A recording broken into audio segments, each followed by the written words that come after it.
feeling that I may be a bad omen when it comes to getting my expectations up. As I've well documented, Cyberpunk 2077 was a game I was very excited for, and while I enjoyed it when it came out, it was a bit shit. After that, a game I was excited for was Battlefield 2042.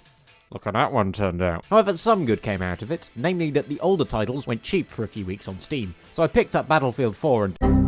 I'll bugger that. I decided, if I can't join them, beat them. In the words of Bender... I'm gonna go build my own theme park with blackjack and hookers. Except instead of blackjack, it was going to be anime girls, and instead of hookers... Actually, that was kind of the only innovation I thought of. This concept, alongside many others, is contained in a folder full of Word documents I keep on my computer when the day comes that I actually learn to make a video game. But this gave me a thought. What would it look like if I did make one? And the answer to that is Shogo Mobile Armor Division. As I've just proven, I would probably make some fusion of an anime and an FPS game, but not like the ones currently on the market, as this one's servers are dead, this one only has anime if you pay for it, this one is porn, this one is porn, this one is porn. Shogo Mobile Armor Division, however, is a perfect mix of anime and FPS. Now, if you want to watch an actual review of this video game, I'd recommend Mandalore's video on it, but I just want to talk about it because I believe it proves the existence of time travel. Why? At some point in the future, I went back in time to make this game. The first reason I think this is because the game's setup has a striking resemblance to a title that I like, although I rarely talk about it on this channel. That game being, Titanfall 2.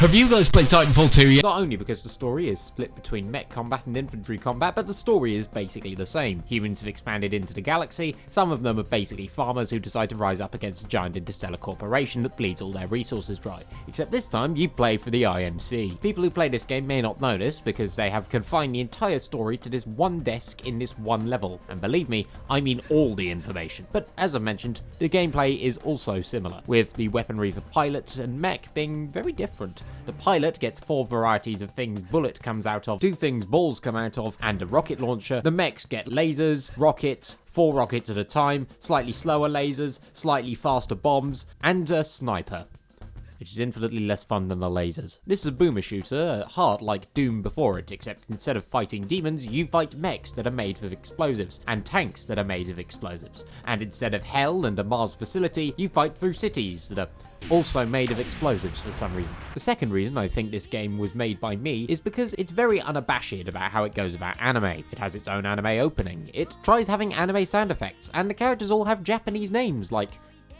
Catherine. The anime influences only really extend as far as references, since if you have a look at the art style you can clearly tell it isn't very anime. The characters have noses. But I respect the shit out of Monolith for trying to make something anime inspired in the late 90s, since this was a time where you had to expend quite a bit of effort to become a weeb. Now some would argue that the love triangle subplot is something taken from anime as well, but I'd beg to differ. The thing about love triangles between 2 girls in anime is that typically those girls are meant to have some kind of personality that sets them apart. There's literally 0 differentiation between the 2 of them, apart from one of them speaking to your ear and the other one being seen in one level. If you wanted a love triangle we cared about, you'd have chosen one of the better waifus in this game. You have the curviest waifu of all, which is of course the difficulty curve. It's quite something.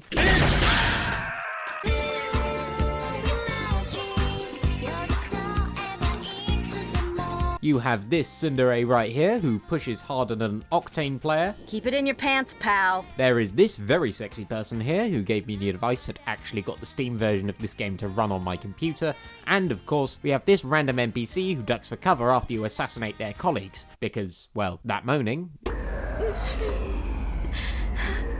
It's certainly very anime. Anyway, speaking of that person, the third reason I think I made this game, the abundance of civilian casualties. I mean, the fact that the sound design clashes at points. Here's a few examples. How about that red claw, Carla? Nothing for you, Commander. You're on duty.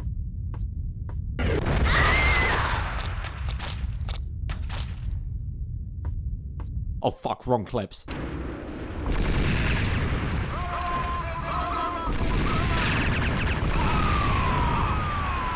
Yeah, fucking sound design. What are you thinking? What are you thinking? Dear God, I need to call my shrink. The fourth reason I think I made this game, the humor is funny, but not for the reason it was intended. Our protagonist has a witty comeback for everything, although it feels like Resident Evil 4 Leon had the writing of Resident Evil 2 Leon. It'll lead to the old CMC headquarters in downtown Avernus. You should be able to track Gabriel down there. Mind if I do a little window shopping first? Very funny. Hey, don't make me call security. Hey, don't make me shoot you. Sorry, Commander, this area is off limits. Yeah, whatever. I have my orders, sir. Please be nice to me. Great, now I'm a pigeon.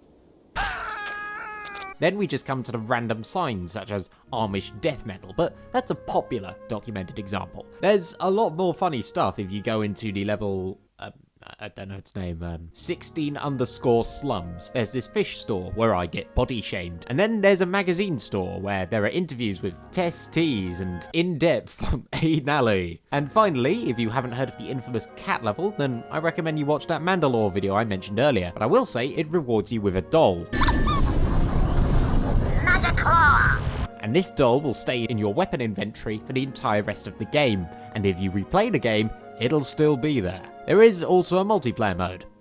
I didn't get around to it. Instead, I'm just going to use this section to say that I started playing Halo Infinite's multiplayer. It's good. It doesn't know how to pad out the runtime somehow. I think the reason I was so compelled to talk about this game is that it feels like one big shitpost. Now, for the time it was released, it was probably really impressive, even though it was a few months away from the original Half-Life blowing it out of the water. But today, I'd argue its sense of humour is what makes it worth a purchase. Think of the gaming scene now. If it attempted to have a sense of humour, it would be put up front and centre in the marketing material. Meanwhile, this game isn't even bothered to show off it can use the space key on its Steam page. Now, the studio that have made this have gone on to do greater things. They did the Fear games, the Shadow of Mordor series, and at the moment they're working on a AAA Wonder Woman project. In today's market, I fear they'd never make something like Shogo again, since they just won't have this much freedom. They're working with established properties at the moment. Someone would be standing over them with a whip the entire time, which, thinking about it, would be kind of thematic for Wonder Woman. So yeah, if you want to have a laugh with something you see rarely today, you should probably pick up Shogo Mobile Armor Division. I'm sorry I couldn't really go into more detail than that, but I'm not the kind of person to go in depth.